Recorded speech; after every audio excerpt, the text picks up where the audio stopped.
Hello and welcome to the Music Survival Guide, the independent musician's guide to the music industry. My name's Phil, a mixing and mastering engineer.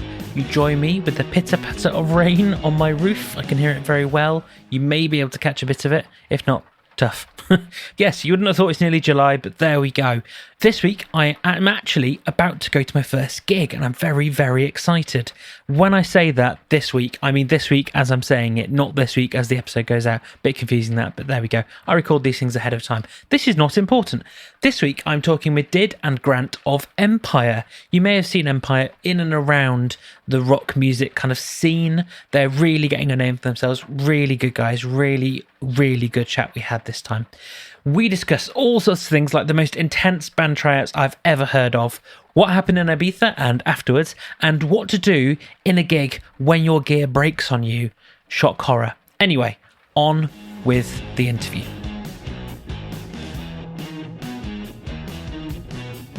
So today on the podcast, I'm joined by Grant and Did of Empyre. How are you both? Oh, well, thanks. Yourself? Very good. Did? Excellent. Yeah, happy to be here, Phil. Thanks for having us. I'm fine, thank you. Excellent. So my first question, as always, is from a random question generator. So I don't know what it's going to say.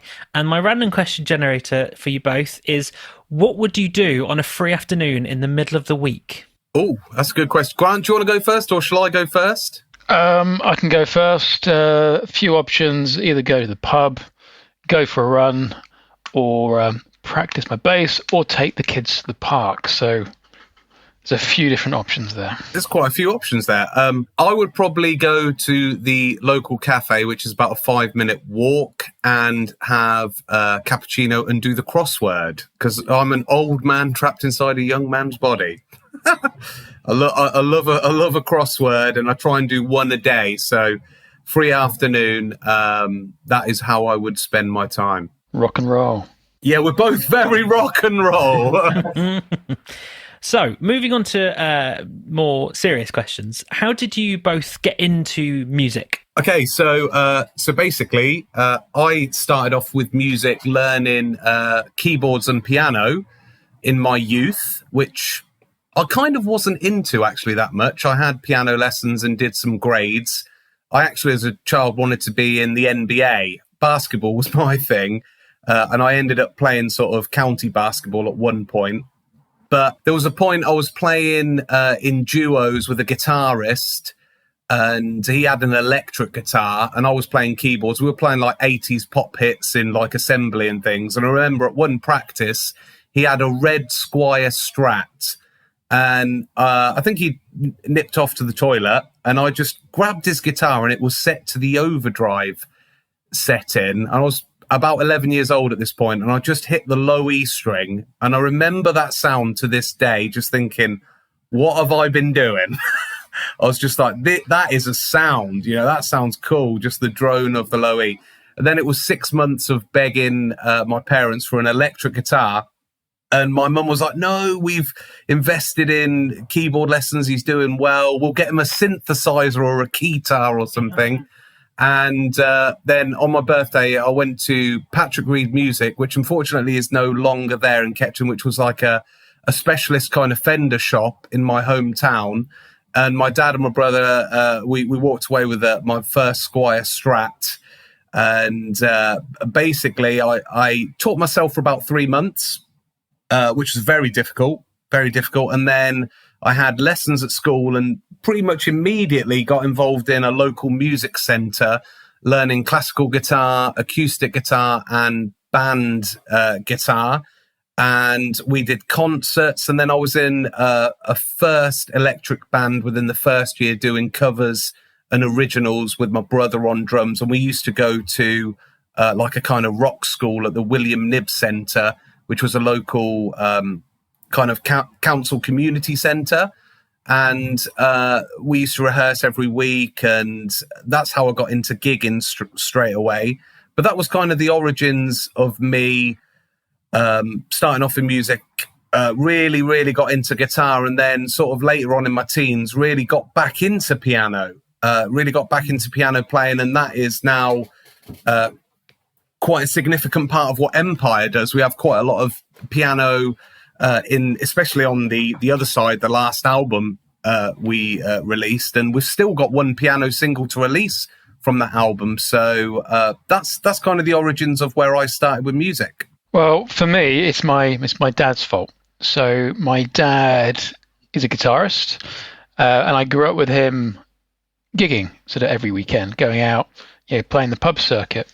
And so I'd wait up and wait for him to come back from gigs. And, when I was about sort of 13, 14, started going to gigs with him. And so it's something that was, I kind of watched him on stage and wanted to kind of be there with him. And so at the age of 14, I started sort of depping with his band. So I started off as a drummer. I tried guitar when I was much younger and didn't really get on with it. I found hitting stuff was, more suited to me. Funnily enough, though, I'm now a bass player, so I've kind of transitioned from drums to bass. So maybe that's like an evolution or something. But yes, it's my dad's fault. So, and we still play in bands together occasionally, to this day. We performed together at my sister's wedding some years ago. We've got another wedding that we're going to be playing, together on. So it's something that we still do, and it's very important to me. That's quite nice. Like my parents are responsible for my music taste as well, but I've never played with them in music, which that's pretty cool. So how did the band get together? So you both, you've both picked up your instruments, but then how did you find each other? Basically, me and Henrik, the lead vocalist and rhythm guitarist in Empyre, we've known each other for a long time, and Empyre grew out actually of a covers band. We were in a Northamptonshire band called Great Divide, which was a bit of a different kind of covers band. We only played music we wanted to play. I'd just graduated from music college. I'd posted an ad because I'd met a bass player that we wanted a singer to do some trio acoustic gigs, and we heard Henrik's voice and just completely blown away. We did one gig within the first 2 weeks and got a residency at a local venue, playing there every fortnight straight away. But when I heard Henrik walk in and he sung like Plush by Stone Temple Pilots Alive, we did some Radiohead, some Matchbox 20. I'd just graduated from Guitar X in London, and I'd spent the year with international musicians, singers, guitarists, bassists, drummers, vocalists, and like top session vocalists. And I was like, this guy's been on my doorstep. How have I not bumped into him? And I was absolutely, encapsulated with his voice. And I just knew from day one that his wasn't, as well as an exceptional covers voice, there was something special about his voice that was suited towards originals. I've done originals for throughout the years, and I just thought we've got to get round to that at some point. The issue was, before we met the amazing Grant and Elia, that Great Divide kind of became very, very popular, the covers band. We ended up on doing wedding gigs and getting booked for parties, and we were having a good time. And, there's not many wedding bands that go out there and play like Guns N' Roses and Pearl Jam and Queens of the Stone Age and Audio Slave. Why would you want that at a wedding? You used to go down at like a lead balloon on the dance floor. But it became so popular that, the originals kind of took a back seat. But sort of around 2015, 2016, me and Henrik were writing acoustic music. We were writing acoustic originals, but we couldn't source a bass player and a drummer that had the same passion and enthusiasm for what we wanted to achieve with our own music. And that's when Grant first came along. After we recorded a couple of EPs with friends, Grant came along and joined us. And it's actually your anniversary today of your first gig with us, isn't it, Grant? Yeah, it's pretty much 4 years today, which... I was quite surprised by that. The time has flown by.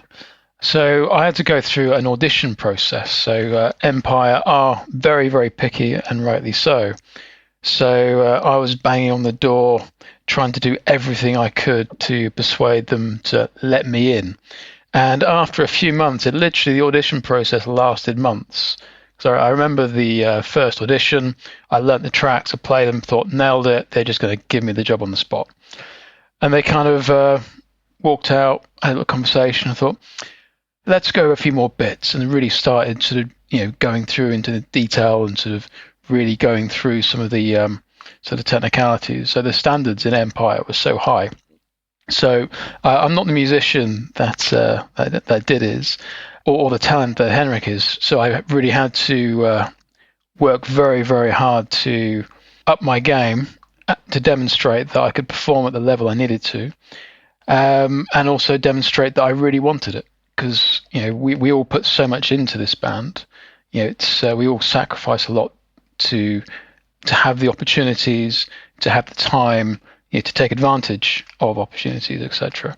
It's very demanding, and I had to demonstrate that yes, I want in. Because the last thing you need is a member who's half-hearted or at some point decides that he's had enough, because then you've got to find another musician, and that puts you back potentially months if you're in the middle of if you need to go tour or you got some gigs lined up. You need to kind of be confident that all your members are all looking in the same direction and all want the same thing. What was it that made you pursue rehearsing and improving yourself in order to get into the band? Because surely there must have been at least a little bit of temptation to go, oh no, this is too hard, I'm not going to bother. There was never that temptation. I remember sort of listening to the music and thinking this is exactly the sort of band I want to be part of. The songs are a good mixture. They're well written. The music, I think, is accessible. There's elements of lots of different genres, and I found that intriguing and interesting. And what was also really important for me is having listened to the music, you'd hear the quality, and then actually playing with and rehearsing with Did and Henrik. The standards were so high, and I always believe that if you want to improve, you need to surround yourself with people who are better than you. And they were. And so there's nothing like putting yourself into a difficult situation to make you up your game and sort of focus and help you improve as a musician or as an individual. So you pushed forward, and then you were accepted into the band, and here you are. I think they eventually got bored of me sort of begging and said, yes, finally. Quite the opposite. We had the other interest, and we had to give everyone a fair go. And Grant just ticked the boxes outside of the musical ability as well. Obviously, you need that when you're recruiting. You need the right kind of individual that can obviously play the parts and bring his own creativity to the band and moving forward, and the dedication and the passion. But you've also got to get on with the person as well. We're all mutually friends in the band, and we bring in a plethora of different influences. Grant has got some really, really unique, interesting music that he listens to, that we've been exposed to. One of the bands that I'd never heard of that I'm checking out loads is that Sohan band, Grant, that we were listening to, and we all bring that to the band. So this podcast is going out to up and coming musicians, isn't it? And people interested in getting into music and collaborating with songwriters and music producers. I think what's imperative outside of musicality is that on a human level, you've got to find mutual people with the right attitude, the right dedication that you can get on with as a friend, as a person, because you are going to be out on the road. You're going to be together. You're going to have issues in a band. You're going to have problems and struggles, just like anything in life. And if you're with people that don't get on with each other, we know how that turns out. But if you've got your mates with you, that whole area becomes so much easier dealing with all the trials and tribulations of creating great music. So Grant had that in spades, as well as the musical ability as well. So we had to let some people down, unfortunately, and we went with G Unit instead. Best decision ever. I think that's a really important decision to make sure he's someone you get on with. That can't be underestimated. Yes, yeah. No, it's really important because when you're on the road, you live in each other's pockets. We're all artists. We've all got sort of fiery tempers, and you disagree. When you're writing, it can be quite sort of emotional, and you're pouring yourself into music. And when someone's telling you, "I don't like that," you need to have the sort of relationship where you can discuss, but also that you will fall out from time to time over things, and the relationships need to be such that that's recoverable and not a problem, and you can move past it. Exactly. Moving over a little bit, what was your first gig like as a band? Is this as Empyre or the first time we were ever on stage? Ooh, let's say as Empyre. Okay, so the very first Empyre gig, I think, was for me and Henrik. We only did a few songs live, and it was part of a cover set. So it was the traditional thing of you're a covers band and you throw in some originals. And it was filmed on probably like an iPhone 3. I think there's still some footage of it. And we played, if I remember, we played a song which is on Self-Aware, which has changed dramatically since Grant's involvement in the band. Something Remains. I think we probably played Just a Ride, and we played a cheesy love song called Infinity, which got scrapped, but it was I loved it. I mean, I like, it was kind of like a rock ballad. It suited Henrik's voice, but over time, like Grant's saying, there's certain things, where you can write entire songs and they just thought, oh no, it's not working. We've got to scrap that. But it was really, really fun. And then we would have trialed it at various other kind of covers band gig nights. The very, very first proper full originals gig night was a venue that's now unfortunately closed in Corby called the Zombie Hut. And we got notice for that on the week. We went there. We supported a band called Black Orchid Empire, unbelievably, which I don't know if you've heard of them, Phil. They might have crossed your circles. They're a metal band. The name rings a bell. But Black Empire without the Y, Black Orchid Empire, and we supported them, and I just remember it was great fun. It was great fun to do a whole set of originals, and we had a good sound. We had our friends there, and it was a proper spit and sawdust rock venue in Corby. We had a good audience for the first one, and that was the first one. It was really good. Where was the first gig with the current lineup? I'm trying to remember. Was it in London and Camden? Your first gig, as in with Elliot. With Elliot, was the first gig. Was actually we had a kind of a band competition to play at Call of the Wild Festival in Lincolnshire, and we did a heat in Lincoln at a rock venue in Lincoln, and that was Elliot's first gig with us. So he was similar to Grant. When the opportunity arrived we needed a drummer, a dedicated drummer that really wanted to do it. He just leapt on board. I'd played with Elliot for a number of years in various other iterations in other things that we were involved in. And then at that point, I was just currently just doing Empyre only. And he did that gig with us, and we won the heat and we got the gig. So not bad for him. I remember it was extremely loud that night, Grant, wasn't it, that gig? Mm-hmm. Massive PA system in a small room. But yeah, he did great. And his second gig was also one of these competitions, and we won that as well. So yeah, it was a good start for Elliot. So have you had any nightmare experience gigs as a band where it feels like loads of things went wrong? Or yes. Yeah. Well, actually, you can tell the Ibiza story if you want. Post gig. Struth, yes. So this is going out to musicians and other things. They need to realise what can happen when you're in a different country. So yeah, we're playing the HRH Road Trip Festival in Ibiza. We were playing in a club that's normally, what kind of music is it? It's more, your kind of standard sort of club type thing. They converted it into a rock venue for the weekend, and so we got to play there, and that was really, really cool. It was a great gig. I think was Massive Wagons playing that night with us as well? I think. Yeah, they were. Yeah. So we'd been drinking all day, spent a few hours sobering up, played the gig, went really well, and we were celebrating. And I'm not entirely sure what happened, but I think Henrik fell on me or something, and I managed to rupture my calf muscle, and so I couldn't walk for the rest of the weekend, and so I was on painkillers and crutches, and self-medicating with a lot of beer and coffee for the rest of the weekend. And we had other gigs, which were a bit of a struggle. Managed to get through those, but where it got really difficult is we had a bunch of gigs lined up and festivals after Ibiza.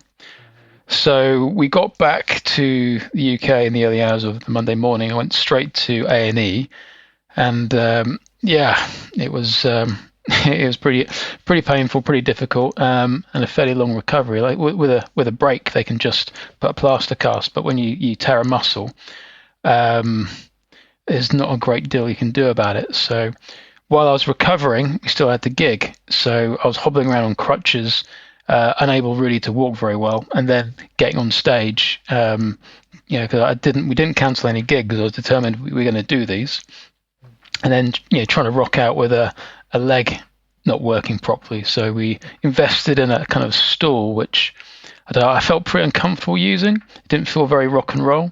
So I might kind of perch on it between songs, but you start playing, it's like, no, I can't do this. So that was pretty difficult, but we got through it. You should have made yourself a throne like Dave Grohl. Oh yeah, that would have been a good idea. That nightclub, Phil, was called Eden. It's one of the main nightclubs in Ibiza, one of the central ones, where basically in season, some of the biggest DJs in the world go on, and that whole nightlife scene, Ibiza club scene, that's where it happens. Some of the big names in the kind of techno and electro world play there. But out of season, just before the season starts, HRH go out there and kind of take over.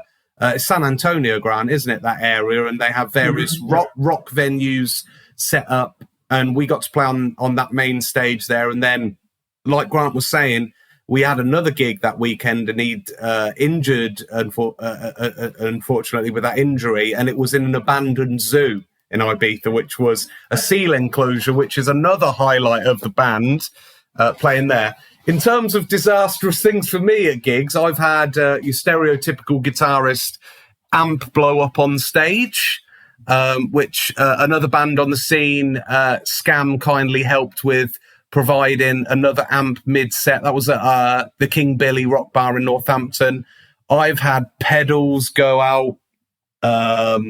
But what other things, Grant? There's loads, isn't there, for me? Well, that particular amp kind of managed to fail at several gigs because there's a festival in Carlisle we're playing. It went on like the penultimate track we're playing. That went there's another festival. What was it called? Where it was kind of only in the last few minutes managed to get it working before we went on. Yeah. So so when your gear starts failing, and when you're touring your gear, it has a hard life, and it's expensive. This stuff, amps cost a lot of money, and so it's not the sort of thing at our level we can afford, to have many backups or any backups at all, because it's we don't have Fender in Did's case kind of backing us up yet. But maybe one day. That'd be nice. Yeah. There was some detective work with this amp, though, because every time it blew up, I got it repaired and restored. And actually, it was because tube amplifiers, that's what I use.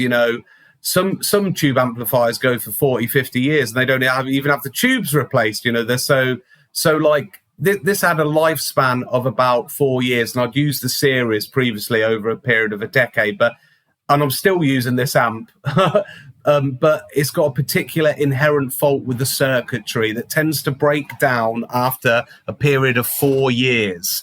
So the latest one I've brought has got a 5-year warranty. And I explained to them, the company in the UK, why I needed 5 years. And they were like, okay, we understand. So if anything goes wrong, that I'm assured that I can get a replacement or equivalent, because there's an inherent fault in it, but it's my sound.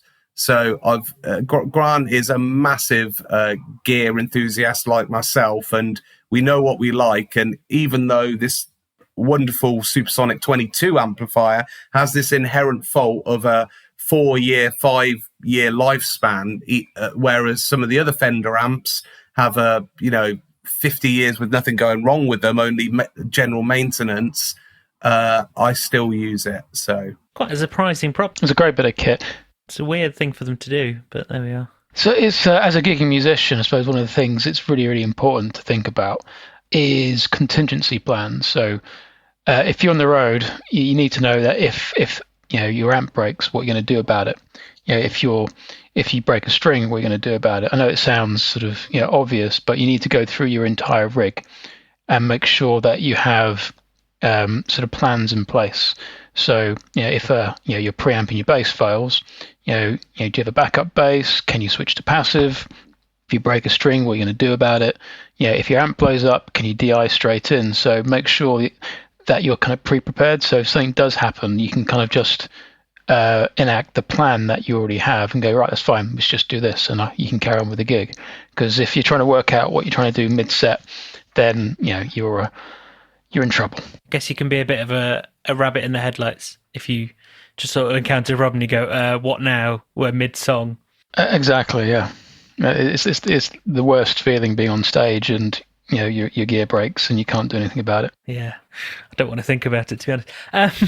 I was quite right. What a horrible thing to think about. So there we are.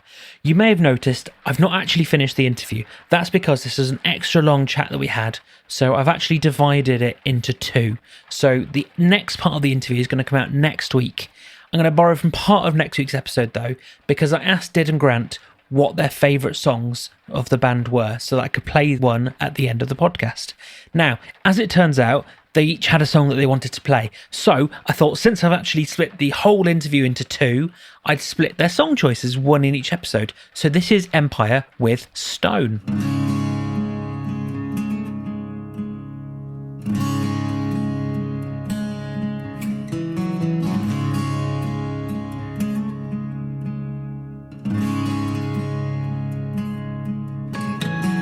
I forgot 400 miles.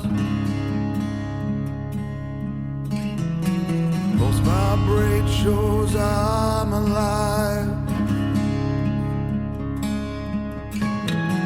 Why does life remain so distant? Prison of a broken system. I am a constant indiscretion. I am true. Lesson. Watch me come undone. Feed the worst in me. Feel the hurt I feel. Know the pain in me. See what lies beneath. I'm a constant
pain.